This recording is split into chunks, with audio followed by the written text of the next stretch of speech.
Well, this is obviously deeply disappointing news, but we knew this was going to be a tough fight. The second Trump administration seems much more determined on this front than perhaps the first administration. And even back then, when the Turnbull government was in office here in Australia, it took 9 months to gain the exemption that they ultimately did. So we've been working very hard on this. Today's news is disappointing, but we don't see this issue as being over by any means. We will continue to press the case for an exemption from Australian exports from these new tariffs.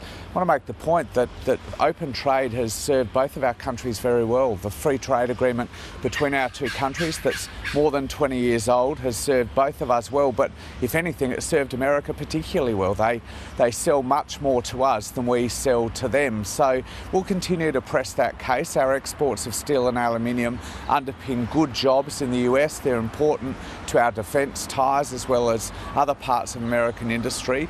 But today is disappointing, there's no question about that. So I just want to sort of ask a double-barrel question, really. Are you still holding out hope that the Trump administration could have a change of heart on Australia? And do you think that there will be any sort of retaliation from Australia at all? Well, we're still absorbing this, so we'll have more to say more broadly about the decision. But to your first question, James, of course we will continue to press the case. As I said several years ago when Malcolm Turnbull was PM, it took 9 months of negotiation to obtain the exemption that was obtained under very different circumstances, it must be said.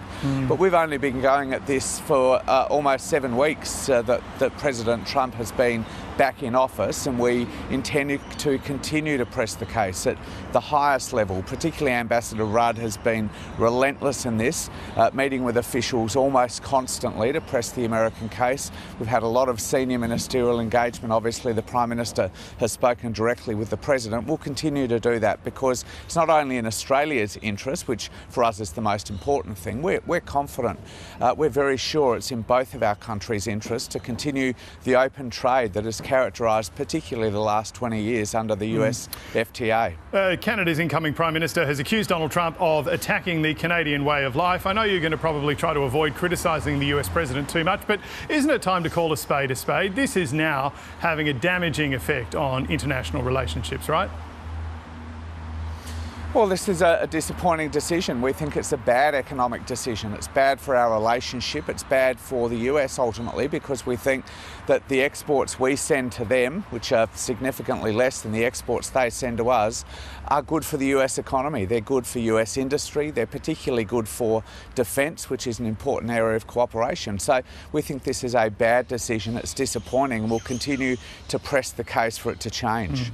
On another issue, we brought our viewers the news earlier that Ukraine is open to a ceasefire. What does the Australian government think of this? Well, any steps towards a just and enduring peace that particularly protects the independence and the sovereignty of Ukraine has got to be a positive thing. So, obviously there's a bit to play out on the news that we've received over the course of Australia's morning. But of course, if there's a further step towards peace that protects Ukraine's sovereignty against the illegal, immoral invasion by Russia, a war that's now gone on for more than 3 years, then of course that's a positive step.